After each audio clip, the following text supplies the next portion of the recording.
मैं Madhu Chaudhary, associate professor in government Lohia college Churu. Genetics में व्याख्यानों की श्रृंखला में आज हम न्यूमेरिकल चेंजेस इन क्रोमोसोम्स करेंगे।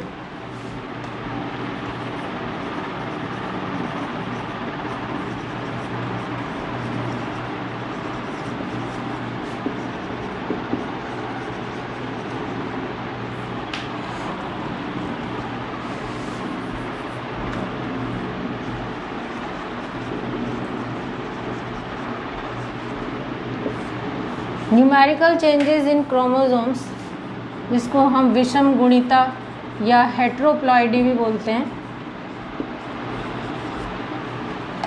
और ये विषम गुणिता या हेट्रोप्लॉइडी दो प्रकार की होती है।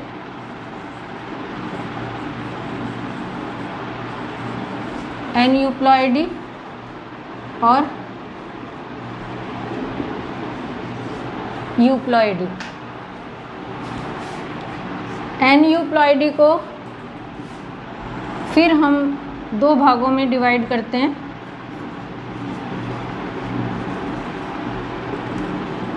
हाइपोप्लॉइडी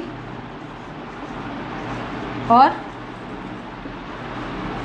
हाइपरप्लॉइडी। यूप्लॉइडी मुख्य रूप से तीन भागों में हम विभाजित करते हैं यूप्लॉइडी को। मोनोप्लॉइडी और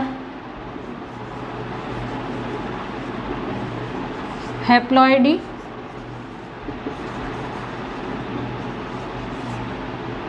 डिप्लॉइडी और पॉलीप्लॉइडी।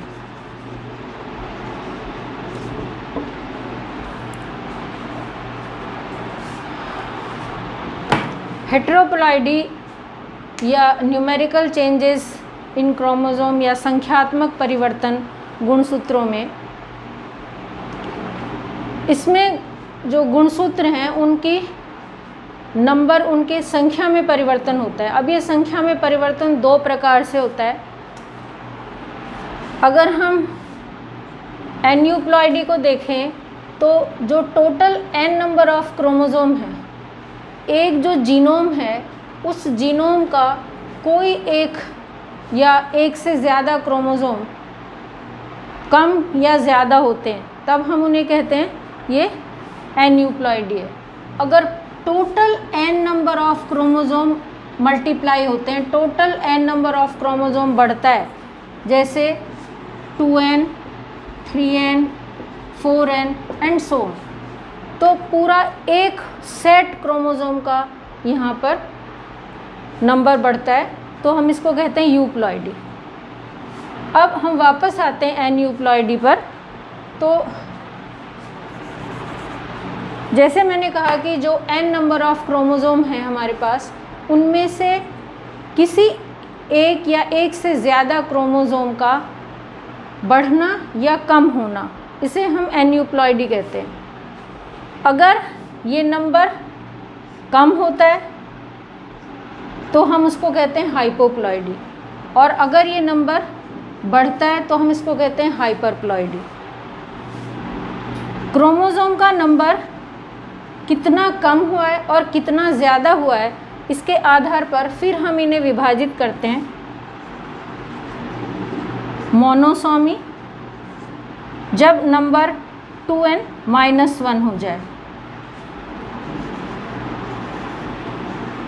न्यूलिसोमी, अगर नंबर दो क्रोमोसोम, एक होमोलोगस पेयर पूरा कम हो जाए। उसी प्रकार से जो क्रोमोसोम नंबर बढ़ता है, उसके आधार पर फिर हम इसे दो भागों में विभाजित करते हैं।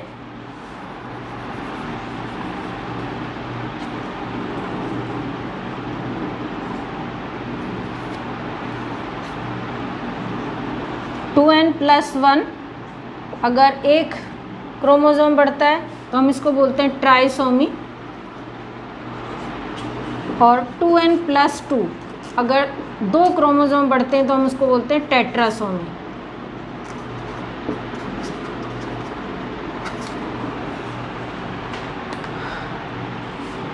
अब हम और डिटेल में देखते हैं एन्यूप्लॉइडी क्या है?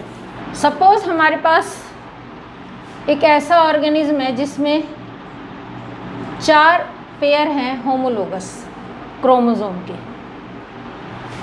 ये इसका 2n नंबर है 8, तो इसका n नंबर कितना होगा 4। जब इसके पास आधे क्रोमोसोम होंगे जो होमोलोगस पेयर है, जब कोशिका का विभाजन होता है, मियोसिस अर्धसूत्री विभाजन होता है, तो ये 8 क्रोमोसोम के 4 डॉटर सेल्स में जाएंगे, तो n नंबर हो जाएगा 4 और 2n नंबर हो जाएगा 8। अब जब हम बात करते हैं एन्यूप्लॉइडी की, तो हम देखते हैं कि ये जो n नंबर ऑफ क्रोमोसोम हमारे पास है, इसमें से किसी भी एक नंबर का बढ़ना या घटने की हम यहाँ बात कर रहे हैं। तो जब मियोसिस के दौरान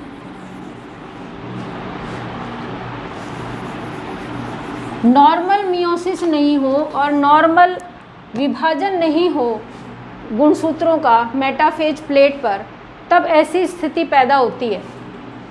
जैसे सपोज ये मेटाफेज प्लेट पर व्यवस्थित हैं क्रोमोसोम्स।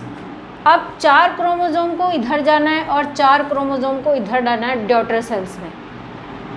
यहाँ इन्होंने पेयरिंग की हुई है, ये इसके होमोलोगस पेयर है, ये इसका होमोलोगस पेयर है, ये इसका होमोलोगस पेयर है और ये इसका होमोलोगस पेयर है। तो जब इनका सेपरेशन होता है उस समय हम ये देखें कि इनमें से कोई एक क्रोमोसोम है, सपोज ये मूव कर जाता है दूसरी तरफ, तो ऐसी स्थिति में क्या होगा कि जो इधर वाला डॉटर सेल बना उसमें तो 3 गुणसूत्र रह गए, और जो इधर वाला बना उसमें कितने हो गए, उसमें 5 गुणसूत्र हो गए, 4 ये और एक एक्स्ट्रा आ गया। अब इस तरह के जो सेल्स बनेंगे मियोसिस के दौरान, जो फर्स्ट मियोसिस में इस तरह के जो सेल्स बनेंगे, इन सेल्स का जब दूसरी नॉर्मल सेल्स के साथ जब कॉम्बिनेशन बनेगा, जैसे सपोज ये है तो एक इसके साथ एक नॉर्मल सेल, अगर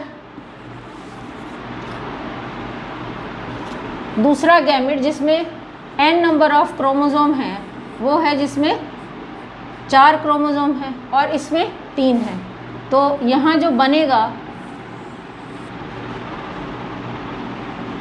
उसमें कितने होंगे, ये। अब ये क्या हो गया 2n-1, एक कम हो गया। इसके साथ अगर प्लस होता है एक normal cell gamete formation, zygote formation के लिए, तो यहाँ क्या होगा 4 और एक एक्स्ट्रा, तो यहाँ पर क्या हो गया 2n+1। अब हम यहाँ क्या देख रहे हैं कि ये जो क्रोमोसोम है, ये जो होमोलोगस पेयर यहाँ होना चाहिए था कंप्लीट, यहाँ एक क्रोमोसोम कम हो गया। ये जो क्रोमोसोम है ये सिंगल है, यहाँ पर इसका होमोलोगस पेयर जो होना चाहिए था वो नहीं है, तो इसके कारण ये, क्योंकि यहाँ एक गुणसूत्र है तो हम इसको क्या बोलते हैं मोनोसोमी। और यहाँ ये जो गुणसूत्र है इसका होमोलोगस पेयर ये दोनों थे और एक एक्स्ट्रा इसमें, तो यहाँ पर ये 3 हो गए, तो हम इसको क्या बोलते हैं ट्राइसोमी। इसी तरह से अगर ये दोनों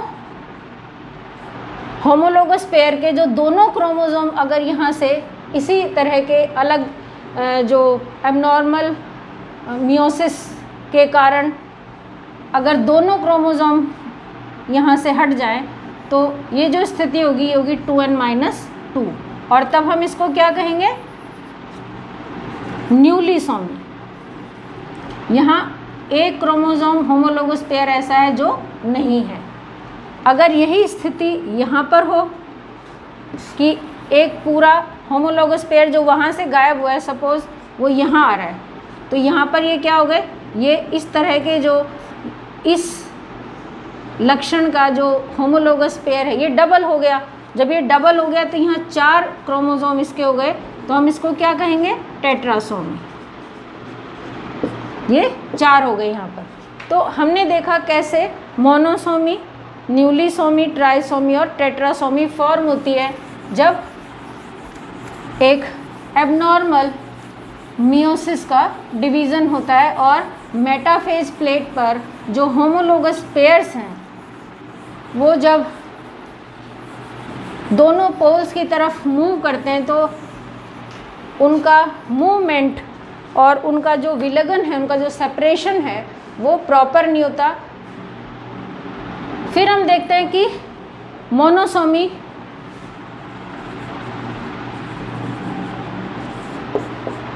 जो 2n-1 है वो कितना नंबर उसका हो सकता है, एक पर्टिकुलर ऑर्गेनिज्म में कितने तरह के मोनोसोमिक्स हो सकते हैं।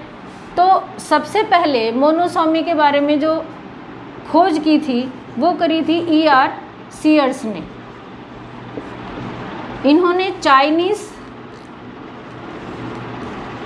स्प्रिंग व्हीट के ऊपर एक्सपेरिमेंट किए थे और सबसे पहले मोनोसोमिक्स तैयार किए। एक पर्टिकुलर ऑर्गेनिज्म में, जैसे हमने यहाँ एक ऑर्गेनिज्म की बात करी जिसमें 4 पेयर हैं हमारे पास, होमोलोगस पेयर या समजात गुणसूत्र 4 जोड़ी हैं यहाँ। तो जितना जोड़ी होमोलोगस पेयर होते हैं उतने ही मोनोसोमिक्स तैयार किए जा सकते हैं।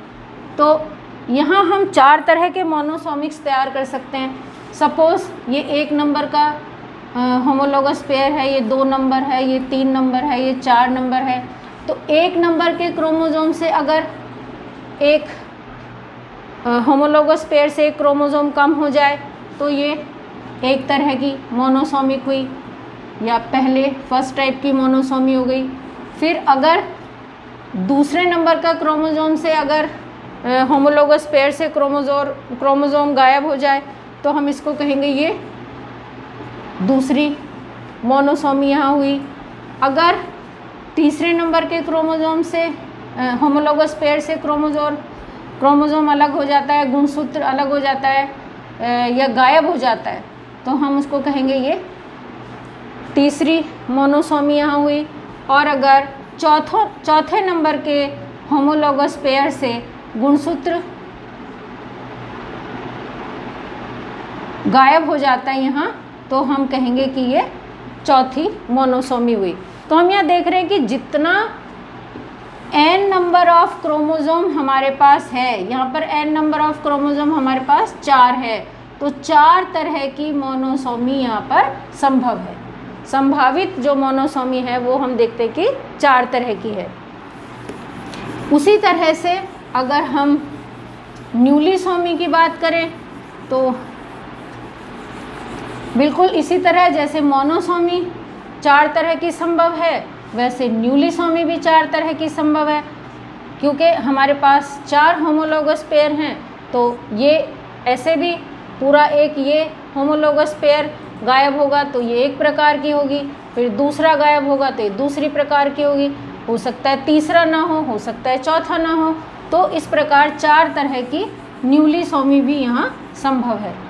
अब हम ये देखते हैं कि मोनोसोमी क्या एक ही क्रोमोसोम के गायब होने से होगी या फिर एक से ज़्यादा होमोलोगस पेयर के क्रोमोसोम एक ही समय में वहाँ हट सकते हैं, ऐसा भी संभव है। जैसे उसी एग्जाम्पल पे हम फिर देखते हैं कि ये हमारे पास 4 होमोलोगस पेयर्स हैं, तो अगर सिर्फ एक होमोलोगस पेयर से क्रोमोसोम यहाँ पर रिमूव होता है, हटता है, तो हम इसको क्या कहते हैं 2n-1।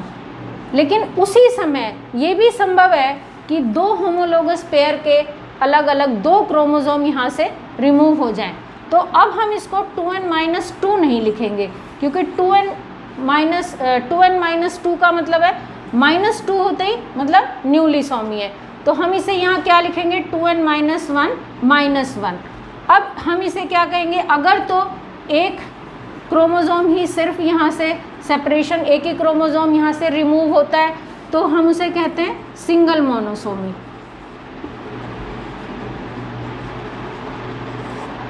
और अगर उसी समय यहाँ पर दो अलग अलग होमोलोगस, देखो ये दो क्रोमोसोम यहाँ से हट रहे हैं लेकिन दोनों अलग अलग होमोलोगस पेयर से क्रोमोसोम हट रहे हैं, तो इसलिए हम इसको क्या कहेंगे, डबल मोनोसोमी। डबल मोनोसोमिक्स।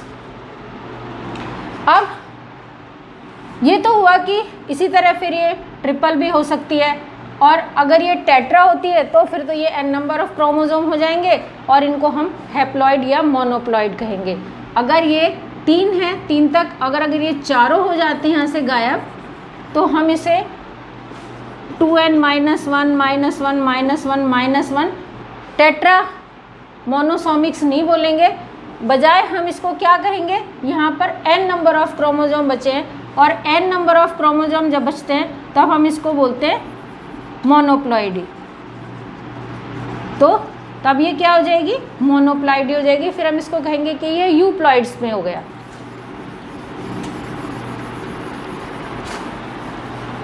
अब जिस तरह से हमने देखा कि सिंगल मोनोसोमिक्स और डबल मोनोसोमिक्स और ट्रिपल मोनोसोमिक्स और टेट्रा मोनोसोमिक्स होते हैं, बिल्कुल उसी तरह से जो डबल जो न्यूली सोमी है वो भी बिल्कुल उसी तरह से होती है। अगर एक होमोलोगस पेयर गायब होता है तो हम इसको कहेंगे कि ये सिंगल मोनोसोमिक्स हैं। अगर 2 पेयर गायब होते हैं तो हम इसको कहेंगे कि ये डबल मोनोसोमिक्स हैं। लेकिन ऐसा बहुत कम संभव है, क्योंकि इतना ज़्यादा मात्रा में अगर क्रोमोसोम्स रिमूव हो जाते हैं एक सेल में तो ऐसा सेल सर्वाइव नहीं करेगा। क्योंकि अगर हम बात करते हैं मोनोसोमी की, तो मोनोसोमी में हम ये देख रहे हैं कि चाहे 2 क्रोमोसोम गायब हुए हों 2 अलग अलग होमोलोगस पेयर से, चाहे एक होमोलोगस पेयर का एक क्रोमोसोम यहाँ से रिमूव हुआ हो, तो दूसरा एक क्रोमोसोम यहाँ पर रहता है उन विशेष कोई भी लक्षणों के लिए जो जिसके लिए ये क्रोमोसोम संबंधित है या जिम्मेदार है। लेकिन जब हम होमोलोगस न्यूली सोमी की बात करते हैं तो पूरा होमोलोगस पेयर यहाँ से रिमूव हो जाता है, और ऐसी स्थिति में वो सारे के सारे जो लक्षण हैं वो भी उस जीव में नज़र नहीं आते। और जब एक सीमा से ज़्यादा न्यूली सोमी अगर हो जाती है तो जीव में इतने सारे लक्षणों का अभाव जब हो जाएगा तो उसका जो जीवन है वो संभव नहीं है। अब हम बात करते हैं ट्राइसोमी की, या कहें हाइपरप्लॉइडी। हाइपरप्लॉइडी जैसा हमने देखा 2 प्रकार की होती है, ट्राइसोमी और टेट्रासोमी।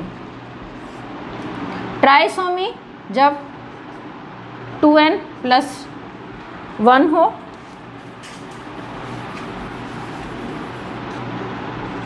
(2n+1) और टेट्रासोमी जब 2n+2 हो।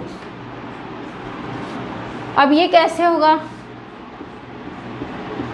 वही 4 होमोलोगस पेयर हमारे पास अगर हैं तो अगर कोई भी एक होमोलोगस पेयर एक क्रोमोसोम उसका बढ़ जाए, इसका बढ़े चाहे इसका बढ़े चाहे इसका बढ़े, तो यहाँ पर इसके 3 क्रोमोसोम हो गए और इसीलिए हम इसको कह रहे हैं ट्राइसोमी। तो अगर एक ही होमोलोगस पेयर में क्रोमोसोम का नंबर इंक्रीज़ होता है, बढ़ता है, तब हम इसको बोलते हैं सिंगल ट्राइसोमी।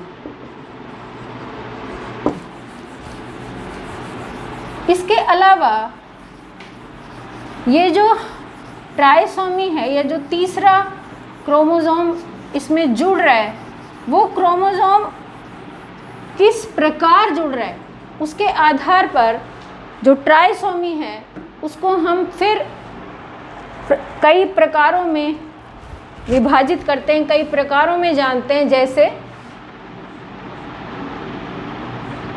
ये हमारे पास एक क्रोमोसोम है और क्रोमोसोम के 2 आर्म होते हैं, 1 2 1 2, ये क्रोमेटिड्स हैं। तो अगर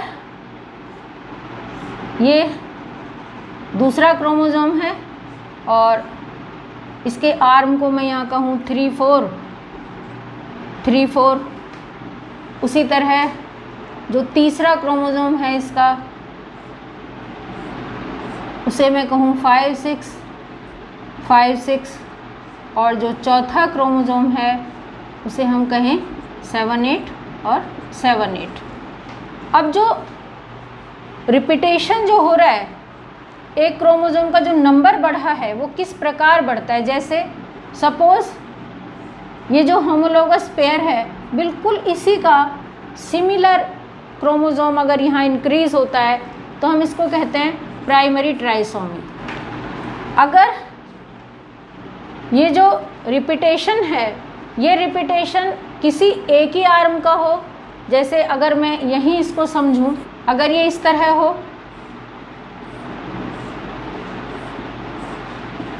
1-2 1-2 और 2-2, या फिर और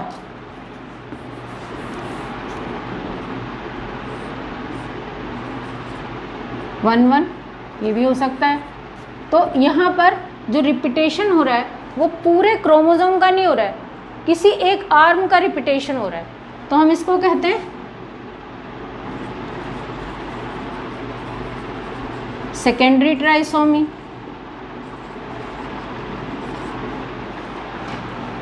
अब ये रिपीटेशन एक तीसरे तरह का भी हो सकता है, जैसे हमने यहाँ पर देखा 1-2 1-2, और जैसा हमने यहाँ पर अभी देखा था कि हमारे पास जो यहाँ होमोलोगस पेयर था उसमें क्या था 3-4 आर्म। अब यहाँ पर जो रिपीटेशन अगर हो रहा है वो 1-2 का एक छोटा आर्म और उसी के साथ यहाँ से 3 या 4 या फिर जो आगे वाले 5-6 या 7-8 क्रोमोसोम थे उनका कोई एक सेगमेंट अगर यहाँ जुड़ जाता है, एक एक्स्ट्रा सेगमेंट, तो हम इसको कहते हैं टर्शरी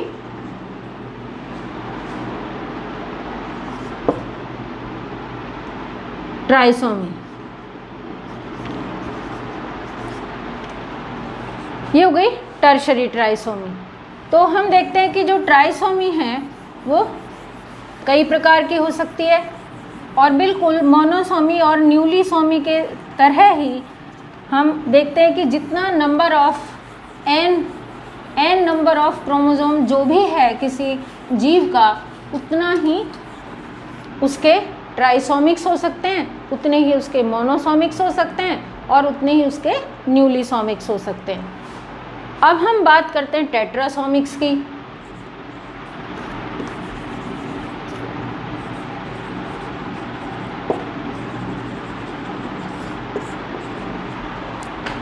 ये जितने भी एग्जाम्पल्स हैं एन्यूप्लॉइडी के, ये ज़्यादातर सीयर्स के द्वारा किए गए, उसके बाद में दूसरे लोगों ने भी इसके ऊपर काम किया।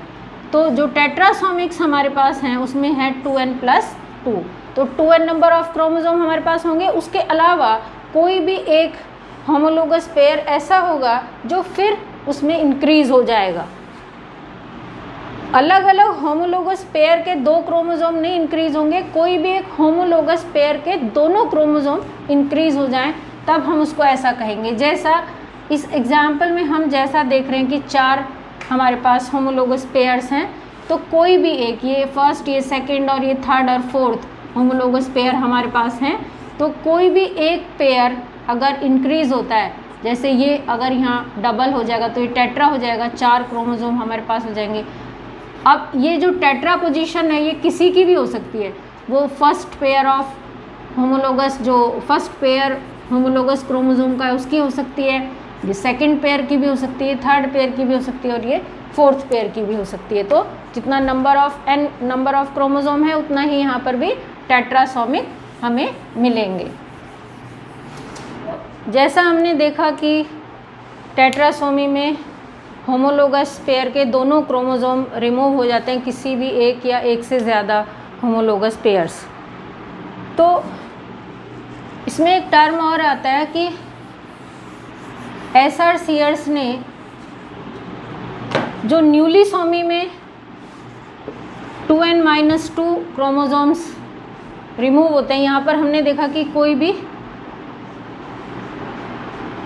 एक होमोलोगस पेयर है वो रिमूव हो जाता है। तो इस कमी को पूरा करने के लिए उन्होंने इसी के जैसे लगभग समान लक्षणों वाले क्रोमोसोम के जो पेयर थे, होमोलोगस एक पेयर को यहाँ पर ऐड किया, तो मतलब 2n-2 + 2 हो गया। अब इसको सीयर्स ने नाम दिया कंपनसेटिव